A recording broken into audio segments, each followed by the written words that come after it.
In chapter 5, which was covered in Chem 1A, we learned about solubility of ionic compounds and how to use a list of rules to predict what's soluble or insoluble.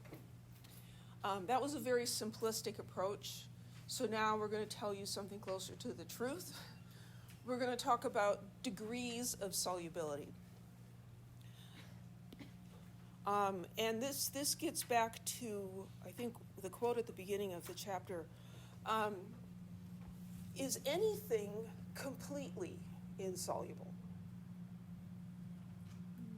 I mean, if you put a piece of aluminum in water and one aluminum atom came off, something dissolved, right? So we really can't say something is completely insoluble.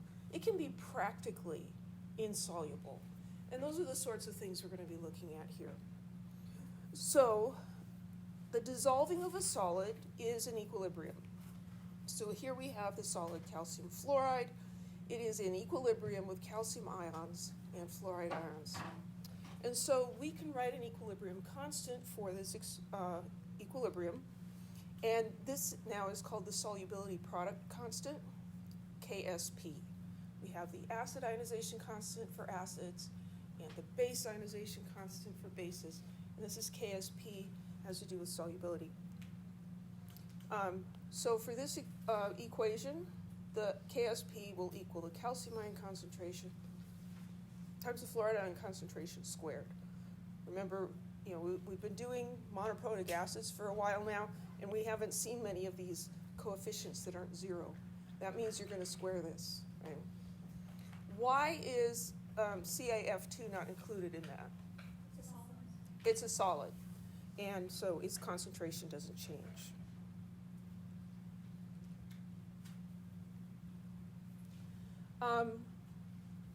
When we talk about solubility, we can quantify that, and that's usually means the quantity of compound that will dissolve in a certain amount of liquid.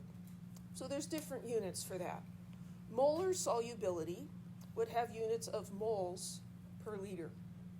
In Chem 1A, we had a table, and it was, I believe it was grams per 100 grams of water. So it can be measured differently. We're going to use moles per liter, moles that dissolve per liter of liquid.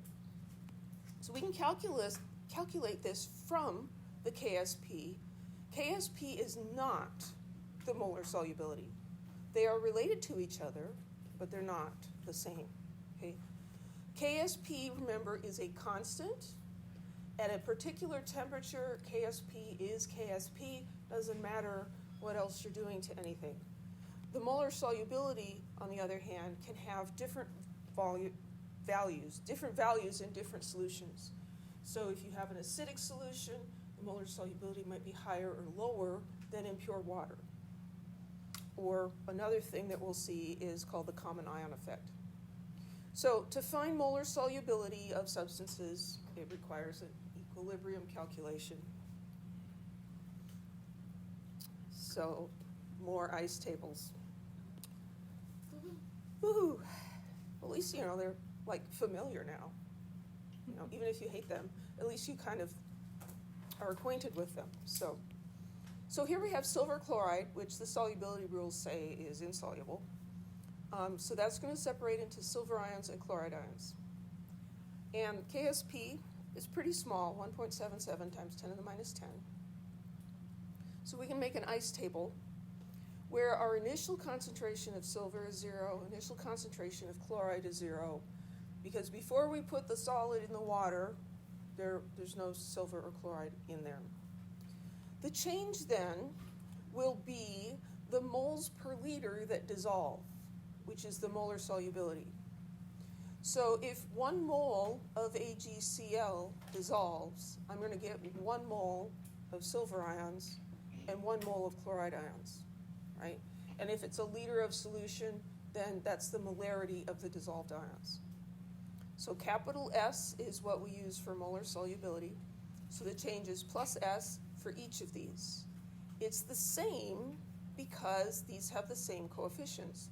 For every 1 silver, you're going to get 1 chloride.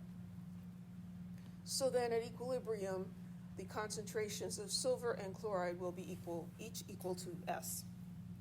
So then we can calculate what S is. So KSP is 1.77 times 10 to the minus 10. And that's going to equal the silver ion concentration times the chloride ion concentration. So 1.77 times 10 to the minus 10 equals S squared.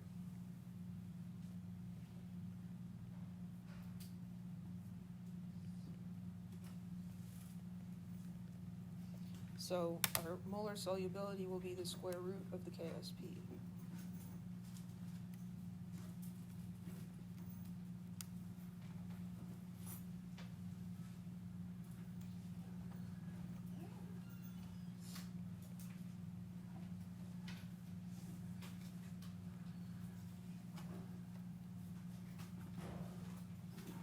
So in a liter of solution, 1.33 times 10 to the minus 5 moles of silver chloride will dissolve. Is that a large concentration? No, it's really small, but it's not 0. Any questions?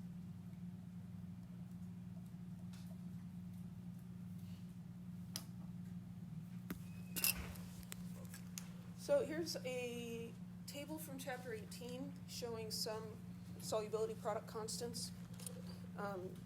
These will always have a temperature specified because they are constant at a given temperature. You change the temperature, the equilibrium constant can change.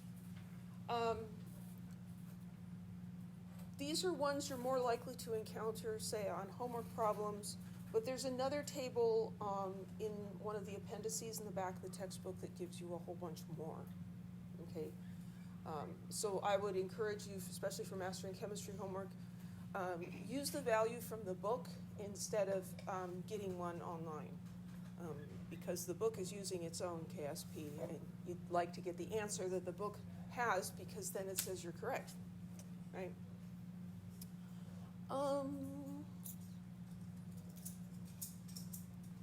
Notice that there's a variation here. Copper sulfide has a KSP of 1.27 times 10 to the minus 36. Lead sulfide times 10 to the minus 29. Those are really, really small, right? Others are a little bit larger, like lead chloride or magnesium carbonate.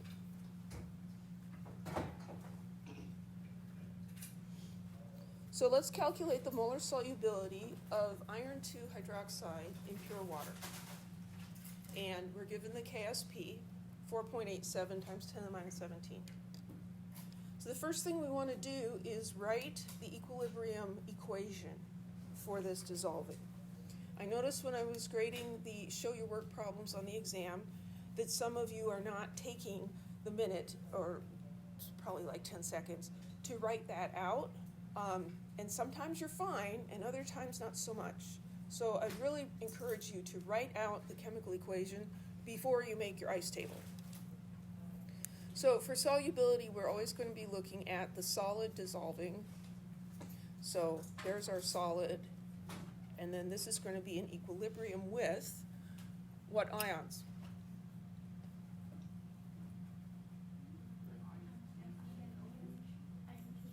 We're going to have iron 2 plus and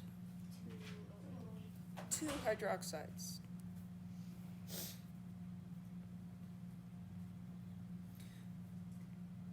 Because in 1 mole of this compound, there's 2 moles of hydroxide. And so there'll be a lot of different coefficients here in these equations, and they are important. So we can make an ice table here, and for these, it's, a little bit simplistic, but still, I think it's helpful. So we're starting out with 0 initially for both of them. S is 1 mole of this dissolving per liter. So from 1 mole of this, I'm going to get 1 mole of iron. So it's going to change by plus S. How is the hydroxide going to change? It's going to be plus 2S. Because I'm going to get 2 hydroxides for every FeOH2 that dissolves. So then over here I have S and I have 2S. The equilibrium constant expression is Fe2 plus times OH minus squared.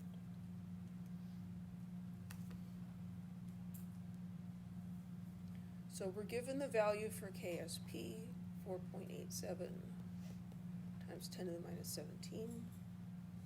We know that the equilibrium concentration of iron is going to be S, and the equilibrium concentration of hydroxide is going to be 2S squared. The 2 gets squared also. So this becomes 4S cubed.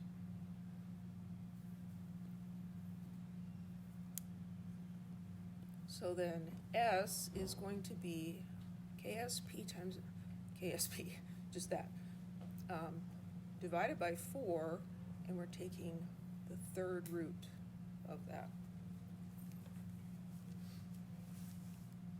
Your calculator is able to do the third root. You just might not know how to tell it to do that. So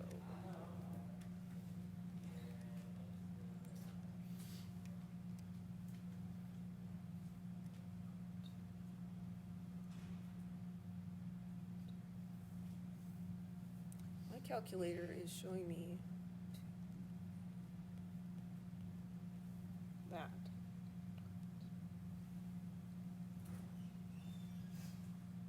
That looks suspicious. A little bit. Yours isn't saying that? No, mine's saying 2.3 times 10 is negative 6. Yeah, I got that too.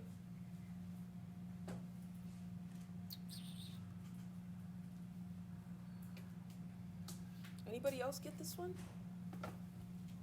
What did I do?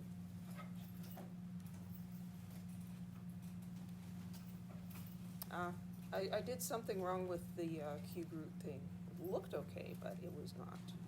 Because now it's looking different. Okay, that's better. It's like, this is not, that can't be it. Okay, so I'm getting 2.301 times 10 to the 6. And that is going to have a unit of molarity.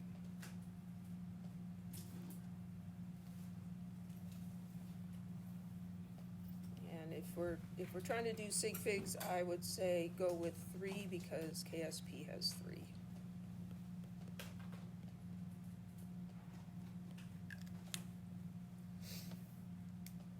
Any questions?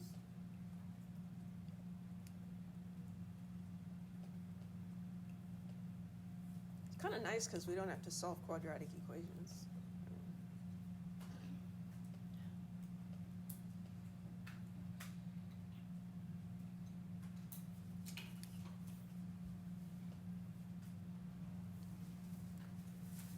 Well, if we have the solubility, we can calculate KSP.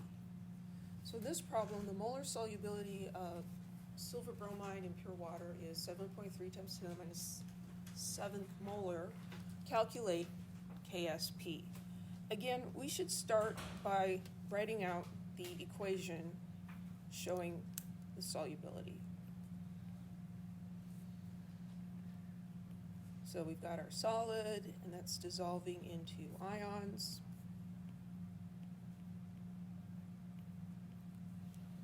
Then we can write the expression for KSP. It's going to be the silver ion concentration times the bromide ion concentration.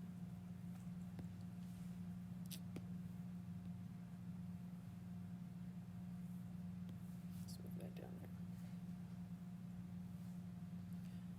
So if we're making an ice table here,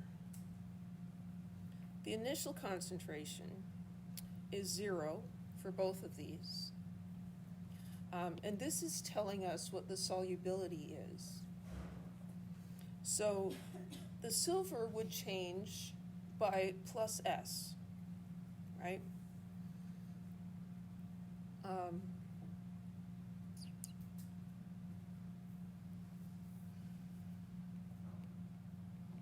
Molar solubility is 7.3 times 10 to the minus 7.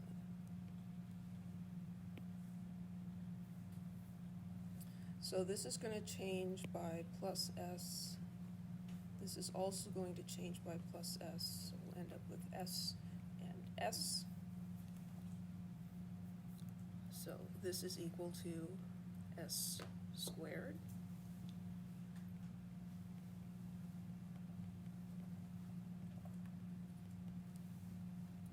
So 7.3 times 10 to the minus 7 squared.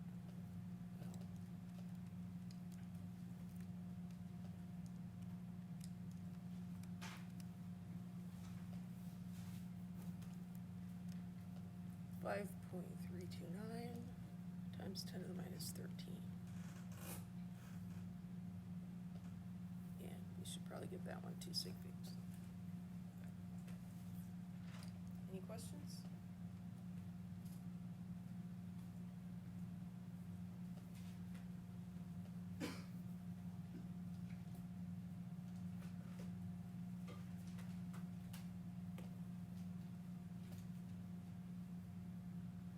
Molar solubility and KSP are related, but you can't just compare KSP values to see which compound is more soluble. You have to directly compare their molar solubilities. So here's an example. Magnesium hydroxide and iron 2 carbonate. Here are their KSP values. And magnesium hydroxide has the smaller KSP value, and so we might think it's less soluble. But when this dissolves, it makes 2 hydroxide ions, and then we have 4s squared and s in our equation for the equilibrium constant. And so that's why we can't just compare these directly. So the magnesium hydroxide is actually more soluble than the iron carbonate.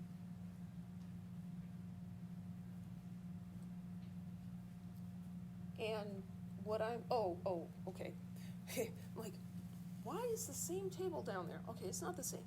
Here we have another example, magnesium hydroxide and calcium fluoride. But here the stoichiometry between the two compounds is the same. So then if we're looking at their KSPs, we find that we can predict which is more soluble just based on KSP. But it's because both of them have 1 cation and 2 anions. It doesn't work if you compare it with a 1-to-1 or a 2-to-3 or something else. Any questions?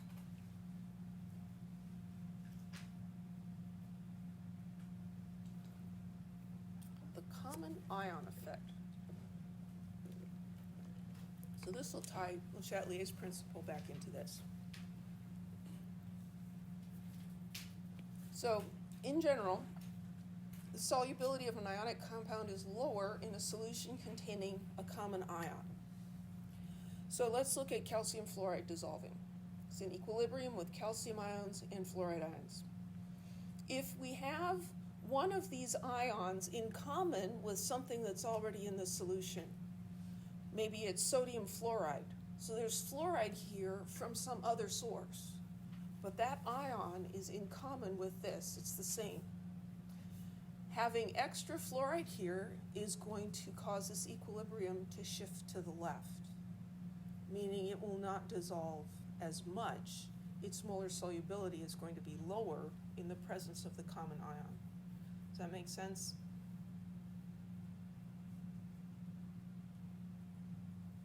I've got some nods and some blank stares. Calculate the molar solubility of calcium fluoride in a solution containing 0.250 molar calcium nitrate.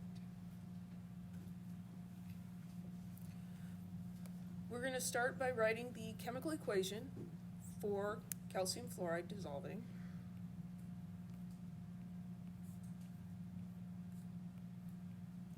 get calcium ion, and we're going to get 2 fluoride ions.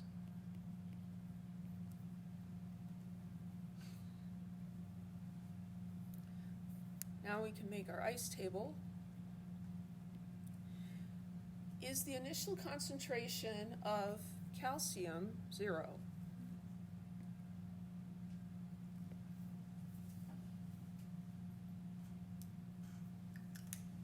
What else is in this solution? Calcium nitrate. Do we care about the nitrate? Nope. That's not a common ion. It's just hanging around. But calcium is the same as one of our ions here. So we're going to use the concentration of that ion as the initial concentration. So that's going to be 0.250 molar. What's the original or initial concentration of fluoride? 0.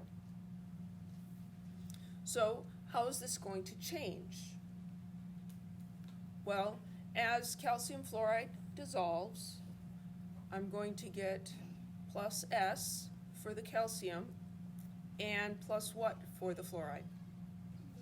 Plus 2S. So now at equilibrium, I have 0.250 plus S, and I have 2S.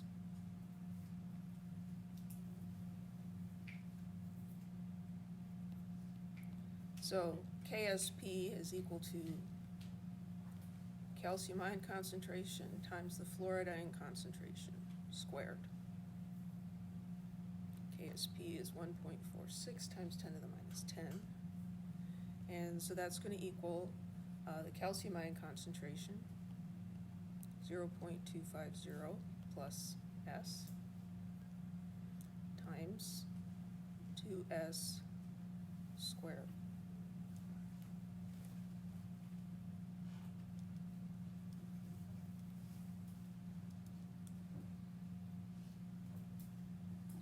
Well, that's not one that's easy to just solve for, is it? That's going to be a type of quadratic equation. So we could use the solver on our calculators to do that. I'm going to try that.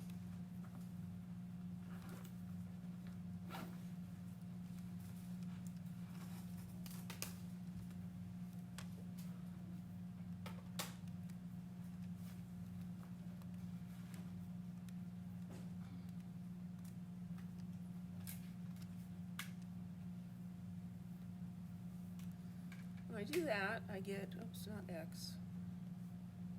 I get S as being 1.2021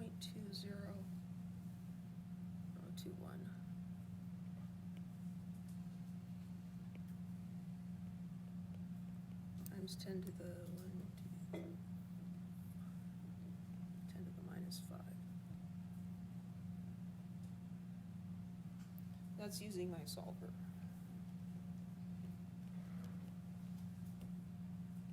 Is that a very large number?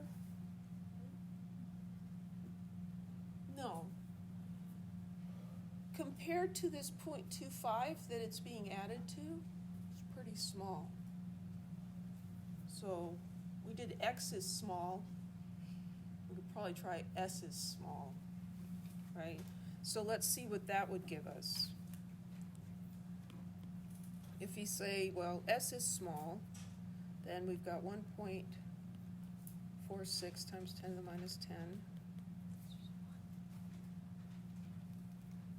is equal to 0.250 times 4s squared. So s then is equal to the square root of 4.6 times 10 to the minus 10 divided by 0.250 and 4.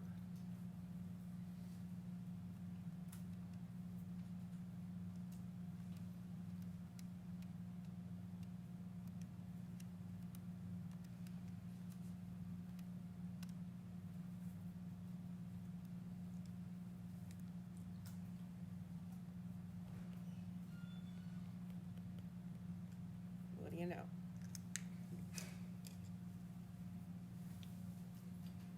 Got the same answer.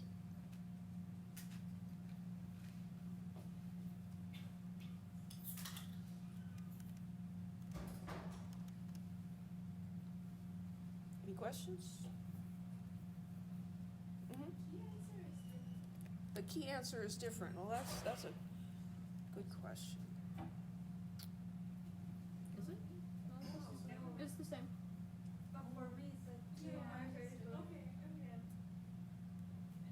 The slide says the same thing. Yeah. Are you looking at the handout form? Okay. So note to self, I need to update that. Because I updated this and I didn't bother to print the handout form again. So, any other questions?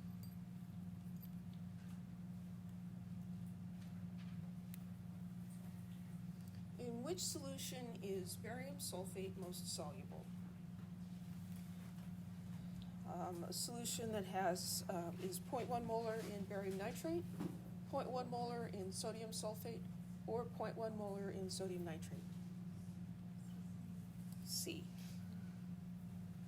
Because this solution has no common ions, sodium and nitrate do not show up in the equilibrium for barium and sulfate, and so they're not going to affect it.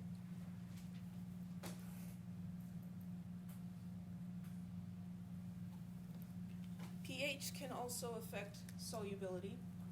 If we look at something like magnesium hydroxide, so here we have magnesium hydroxide that dissolves in water, forms magnesium ions and hydroxide ions.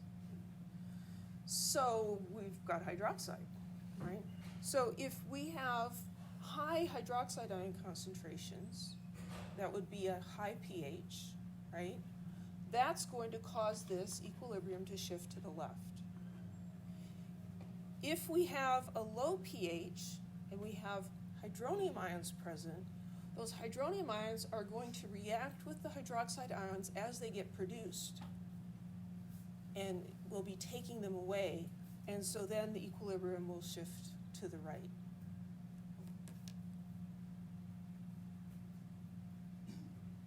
So this is one of the reasons why vinegar is a common household cleaning substance, right? It's a weak acid. It's a dilute solution of acetic acid. But anything with hydroxides in it is going to eat up the hydroxides and cause whatever that is to be more soluble, meaning it's easier to get off of whatever you don't want it on.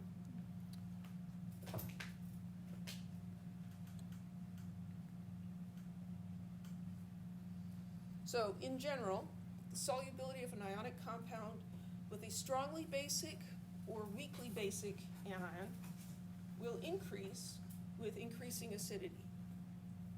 So remember we talked about the different ions and whether they were acidic or basic based on were they the conjugate base of a weak acid or the conjugate acid of a weak base.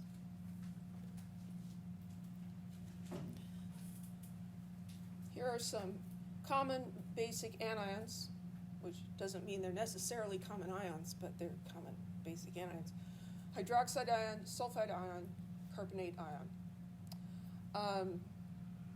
So rainwater is naturally acidic. You know, we hear about acid rain, and that's not good, but rainwater itself is slightly acidic because of the carbon dioxide that's dissolved in it. That forms carbonic acid. So rainwater will dissolve limestone very slowly, but a little bit at a time. So as the rainwater flows through the ground, it can dissolve calcium carbonate, limestone, and result in huge underground caverns. And then as we have the water dripping off the ceiling where it's saturated with calcium carbonate, it forms these stalactites, and then when it drips on the ground and the water evaporates, it forms stalagmites. So stalagmites are like, short little people, right? A little mite, a little person is a mite, it's going up. And then tights, think of hanging up a pair of tights and they hang down. It took me a while to figure that one out. The way I've been told is they're stalagmites because you might trip over them. Stalactites because they cling tight to the ceiling. Oh, that's good too. That one's good too. Which compound iron 2 carbonate or lead 3 bromide is more soluble in acid than in base, and the dreaded question, why?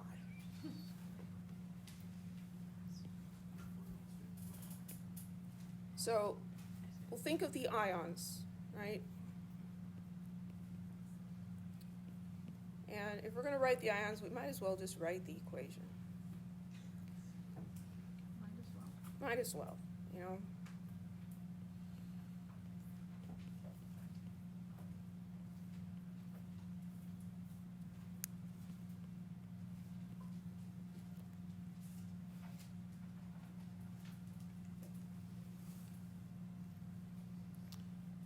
Is Fe2 plus acidic or basic? Yeah, Fe3 plus So, is acidic. How about calcium carbonate? That's going to be basic, right? Because carbonic acid can lose hydrogen to form hydrogen carbonate ion, which can then lose another hydrogen to form carbonate ion. So this is the conjugate base of a weak acid, meaning this acts as a base. So in an acidic solution, the acid then is going to react with this, right? So is that going to make this more soluble? Yeah, because if we take away product, the reaction will shift to the right. So that one is definitely going to be more soluble. Let's look at lead.